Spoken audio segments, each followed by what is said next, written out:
So I'm currently looking at my 2023 vision board. This vision board, which I'll probably put on the screen, was the background for my iPhone and it was the background for my laptop. So I looked at it pretty much every single day, but I never really looked at it. I see this every day, but this is the first time in a while that I've looked at it to actually analyze it and reflect on whether 2023 was actually giving what I put on this vision board. Wow, the difference a year can make.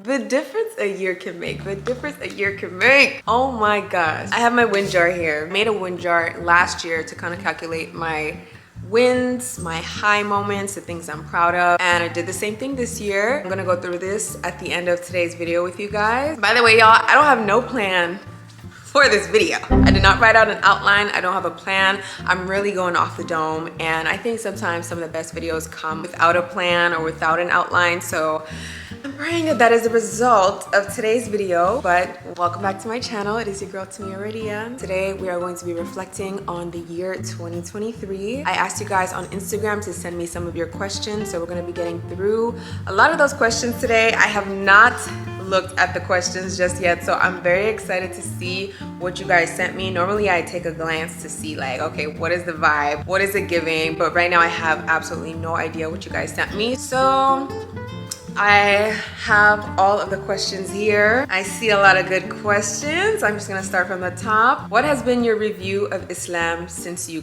have converted? Okay, in the question box, I asked for you guys to send me 2023 recap questions because we're recapping 2023. This don't have nothing to do with that, but I didn't convert to Islam. I was born Muslim. My parents were born Muslim. My parents' parents were born Muslim. My parents' parents were born Muslim. Maybe my parents' parents were the ones who converted. I'm not sure, but yeah. What was your happiest moment from this year? Oh my gosh, what was my happiest moment from this year? This summer when my family and I, my cousins and I went on our annual family trip to Orlando for my cousin KG's birthday, and we stayed in an Airbnb. We ate a lot of food. We went to Universal Studios and we just laughed. Like every time I'm with my family, we just laugh and have the best time ever. I would definitely say that was one of my happiest moments this year. After 2023 has almost come to a close, what's something you're truly grateful for? I would say my family. I would say my family. Like, I'm so grateful for my mom, my sister. Like, I feel like this year I gained a lot more emotional maturity and emotional intelligence. I'm allowing myself to be a lot more soft, sensitive, vulnerable, which has helped my relationships a lot. I'm cheesy now and I cry for every single reason you can think of. And I used to cry a lot already, but in recent months, I can't hold back tears anymore. I can't pretend to be strong. I think that has definitely like brought me closer and made me a lot more appreciative of the people around me. So I have to say very, very grateful for my family, particularly my mom. What is your biggest achievement? One of my biggest achievements this year, I would say at the start of the year when I hit 200K on YouTube, that was huge for me. You guys have no idea. It made me realize how much I appreciate and value slow and steady growth. This very slow achievement, because I mean, it's been 8 years, 200K in 8 years. It took a long time, but for a big chunk of my career, I wanted fast fame. I wanted virality. I wanted my videos to shoot for the stars and to be seen and to be, you know, just, I wanted my content to be for everybody. But I appreciate slow growth so much more because I am so much more prepared for every single milestone I hit, and I appreciate them more. I don't abuse them or misuse the platform that I've been given, and I feel like it allows my videos to reach who it's supposed to reach. Like, I've come to realize I'm not for everybody, nor do I want to be for everybody. I am an acquired taste. My thoughts are an acquired taste. My videos are an acquired taste, and I only want the girls that get it on here. Because if you don't get it, like everything I say, everything I create will sound and look like gibberish to you. And I don't want confused people on my channel. I want people who get it. The community that we've established here is so genuine, so real. I appreciate you guys so much. Like, you guys are the biggest blessing ever. Would you consider moving in 2024? I definitely would, but it's not on my roster or my bucket list. My goal is not like at the top of my list, but it's something that if Allah made it clear to me that this is my path, this is where I'm supposed to be, this is what I'm supposed to be doing, absolutely, I would love to move, but I'm in no rush to move, to be honest. Fave event of the year. I would definitely say my fave event of the year was being invited on my first ever brand trip. Earlier this year, I went to New York City with Rare Beauty, and that brand trip came to me at a complete surprise. I swear when I got the news, I almost crashed my car, how shocked I was, because I didn't even get the email. For some reason, it didn't go to my inbox, or I wasn't able to view it, but my manager had texted me, and I was like, wait, hold up. Because if y'all only knew like how long I've been waiting to be invited on my first brand trip. Like, I keep saying I've been on here for a long time, longer than a lot of people think, especially since I deleted my old videos after putting on the hijab. Like, a lot of people don't realize I'm low-key an old head here on YouTube, okay? I put out my first video in 2015. I've been doing this for a long time. A long time. So to be invited to my first brand trip this year and to go on several after, I honestly, like, it just reinforces my belief that when it is your time, it is your time, and when Allah sees it best fit for you, it is gonna happen no matter what you do, no matter what anybody thinks, no matter who tries to get in your way. Like, when Allah has said this is supposed to happen to you or for you at this time, that is when it's gonna happen. And this year was definitely proof of that. In a sentence, summarize 2023. Whew. If I had to summarize 2023, I would say that 2023 was my year of radical self-acceptance. Every aspect of my life, I feel like, was challenged in 2022. And 2023 was more so like the year where I had to accept who I am, how I am, and execute. I'm trying to find the best words to describe this for you guys, but this was the year of execution. This was the year where everything I knew I had within me, every idea I had in my brain, everything I believed within me, like, this was the year I had to execute it. Like, I could no longer hold it inside. I could no longer just think about it. Like, this was the year of do. And alhamdulillah for it, because I'm gonna keep saying it, the difference a year can make. Like, thinking of where I was at the start of this year to where I am now, just seeing how much can happen when you walk in faith and keep moving, irregardless of your fear, irregardless of the naysayers, irregardless of the doubt. And like, I had to move regardless of any of that noise I heard around me. Like, 2023 was the year of radical self-acceptance and execution. I hope that made sense. Worst experience from 2023 and how you learned from it. That's a good question. I had my lows this year. I definitely had bad experiences. I had painful experiences. I had tests. But if it's one thing that God has given me, one of my, like, I don't know if it's a skill or a gift, I would say that it's my resilience, because I can't think of one singular experience that this year was so bad and I was so distraught over that I couldn't overcome. Every single test I had, alhamdulillah, I was able to overcome it, and I was able to even reframe how I viewed it or thought about it. I can't think of one single thing that happened this year that I'm still like heavy-hearted over or pondering over. Like, I can't even look at it as bad anymore. It's more so just something that I learned and we move. Okay, this is a long question. Someone said, "Hi Tomiwa, I hope you are doing well and do get to read this message. This year has probably been a roller coaster, especially with all the changes in your family structure. I'm just wondering how you managed to practice gratitude through the storms this year. I would like to learn from you on that. Thank you for your beautiful heart." Thank you so much. And thank you for that question, because that's a good question.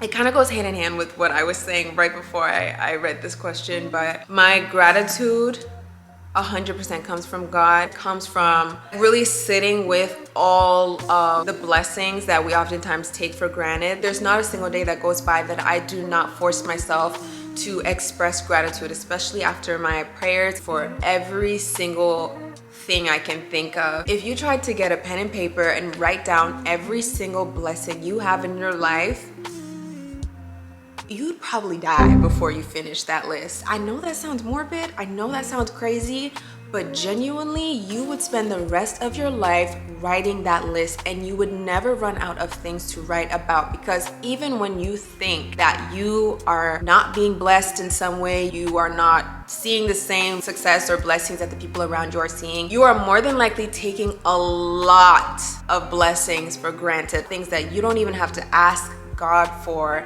that He continuously gives you the ability to do. And even within the test, even within the heartbreak, even within the changes to my family structure, there is blessings in that. Even with what has been taken away, there has been so much that I've been replenished with within my life. So I can never be ungrateful or complain about, you know, my situation or the state I'm in, especially when we look at what is happening in the world right now and seeing the conditions people are having to live in. Like, the point is, like, we have so many, like, too many examples right now of very, very, very scary and sad conditions that people are living in, devastating conditions that people are living in. So I've managed to be grateful and stay grateful through the changes, through the heartbreak, through all of the tests, because I know that it could be worse.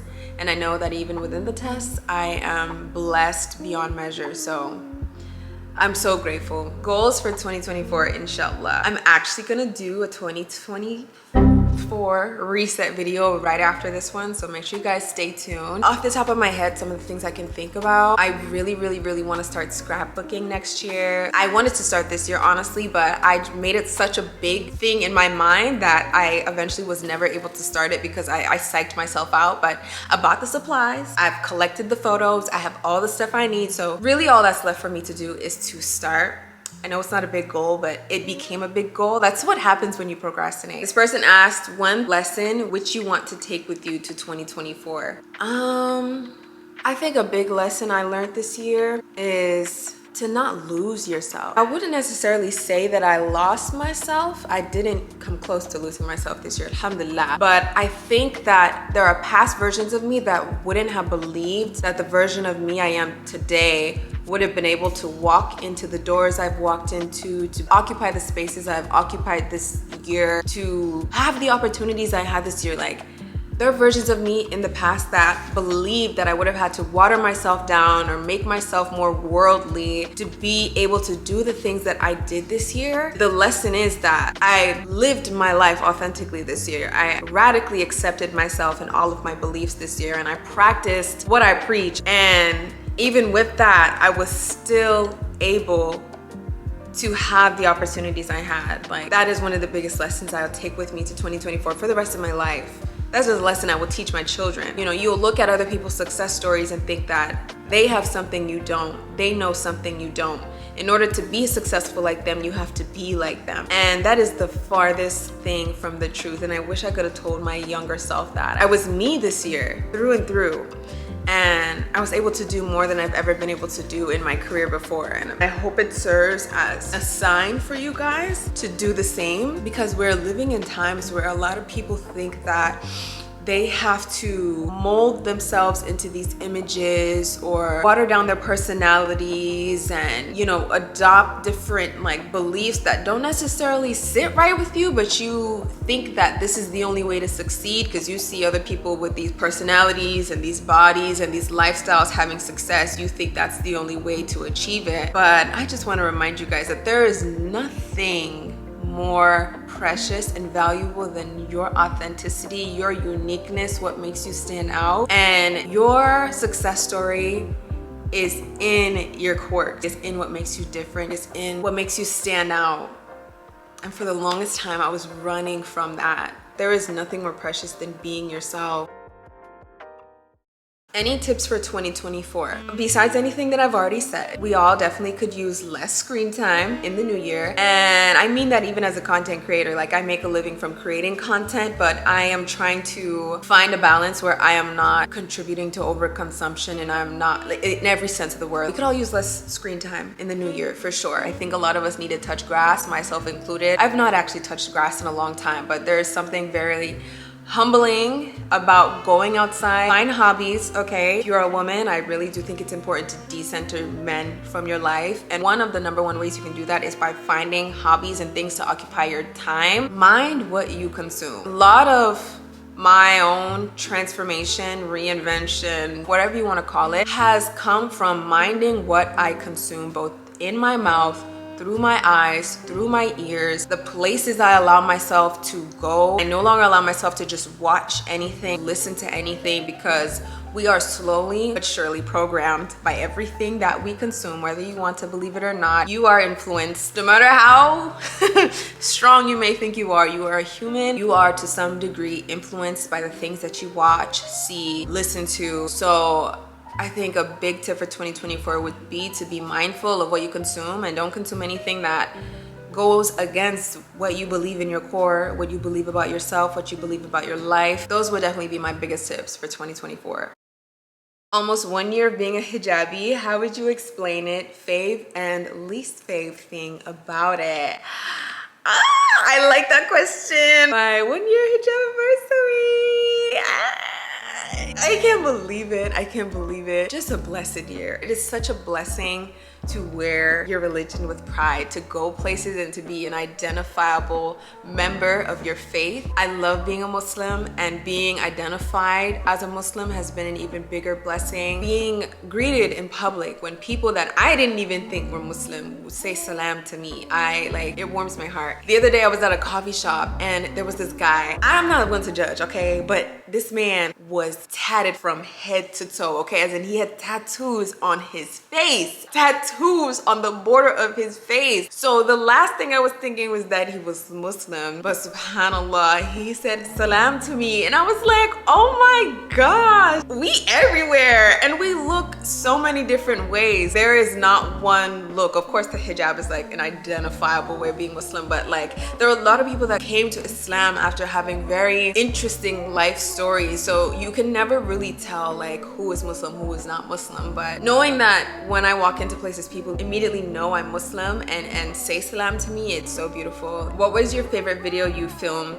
this year? Probably the Dubai vlog. Surprisingly enough, that vlog is doing numbers. But runner-up would be my last vlog, the Mexico City vlog. Both the editing and the filming were so fun for me, and seeing it come together, like, I'm so proud of that video. So this is not a question, but it's funny. This lady said, I have no question, but I just like you. I like what you do and the way you live. Decent and clean. Thank you, sister.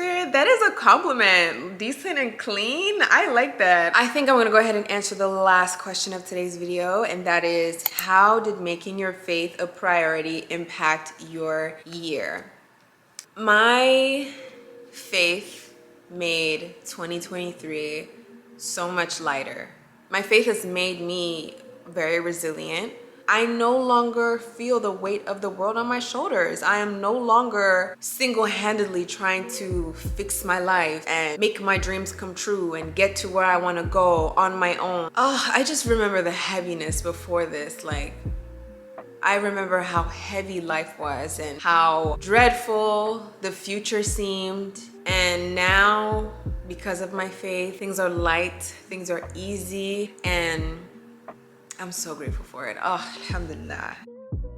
So now that we got through the questions, I have my win jar here. I'm just gonna pick something out of here. I don't even remember what I was putting in here. So let's see.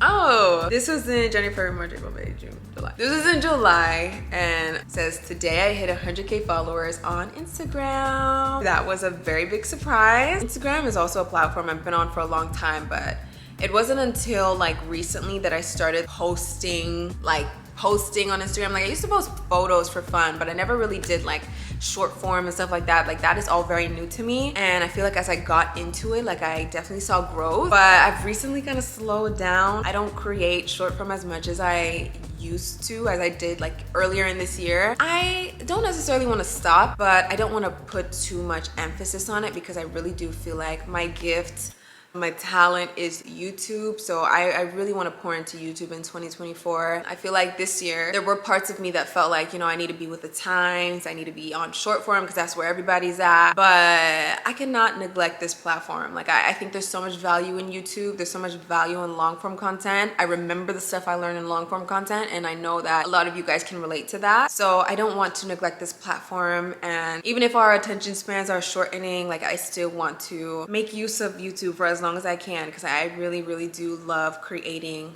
on this platform. The next one, this was in November, and this was literally 11/11. It says, today I bought myself my blank car with the help of my mom, of course, alhamdulillah. I got like questions about my car model and make and stuff like that. The reason I haven't shared it is because I am not a car influencer. I don't see how the car I drive helps my platform in any way. So I just don't feel comfortable sharing the car I drive.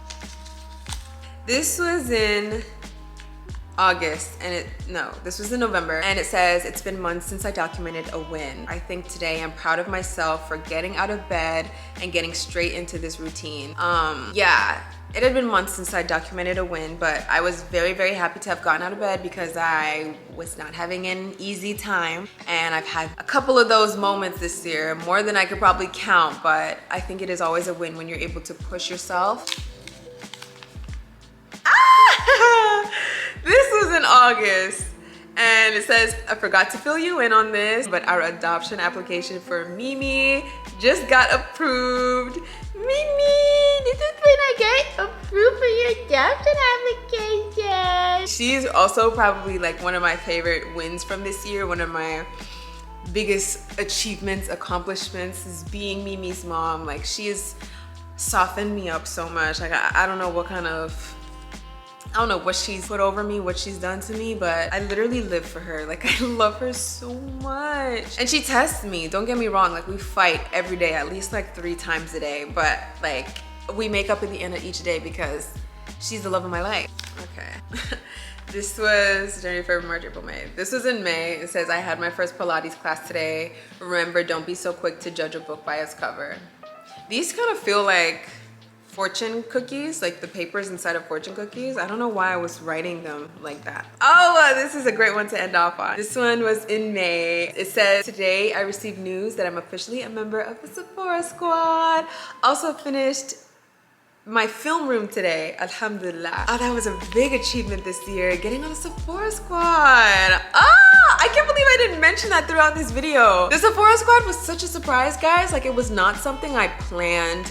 It was not something that I like put on my vision board. I didn't even low-key know what the Sephora squad was until applications came out and I saw some of my faves applying. And I was like, oh, maybe I should apply too. Mind you, I didn't know what it was. I just saw people applying. It wasn't until like I started getting testimonials for it and stuff like that that I was like, okay, let me see what this is about. So I started doing research and seeing like past creators that were in the Sephora squad. And then I was like, okay, this is a big deal. Like, I was not expecting that when I first signed up, but I'm so happy that I signed up. Honestly, it was by the will of Allah that I made it to Sephora squad because I really did not have plans to do it, nor did I know what it was until I had signed up and got in. So alhamdulillah for that. Alhamdulillah for Mimi. But yeah, you guys, that is basically it for today's video. I'm so grateful to have been able to share some of my favorite moments this year with you guys, and to have had you guys like just be a part of my journey for so long, for literally 8 years. Like, I cannot believe it. It's almost been a decade. I can't wrap my head around it, but I'm so grateful for you guys. I love you guys so much, and I can't wait to see what 2024 has in store for us. Let me know what one of your 2024 goals are in the comment section below, and I will see you guys, inshallah, in my next video. Bye, guys.